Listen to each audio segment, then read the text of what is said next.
তাকে কপিরাইট হিসেবে দিয়ে দিয়েছেন মোহাম্মদ ওয়ালিদ বিন সিদ্দিক তালুকদার, জুলাই গণঅভ্যুত্থানের একজন সম্মুখ সারির যোদ্ধা, সভাপতি, ফ্যাসিবাদ প্রতিরোধ আন্দোলন, লেখক, কলামিস্ট ও বাংলা পোস্টের ভারপ্রাপ্ত সম্পাদক। তাকে এই পুরস্কারটি গ্রহণ করার জন্য অনুরোধ করছি।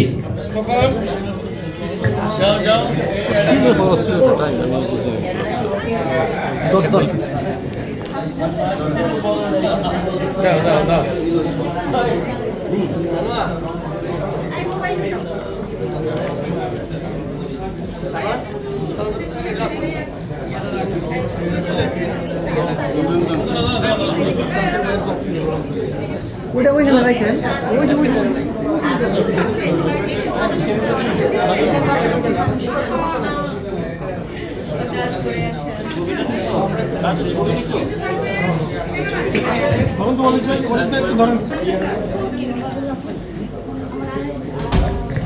ওকে।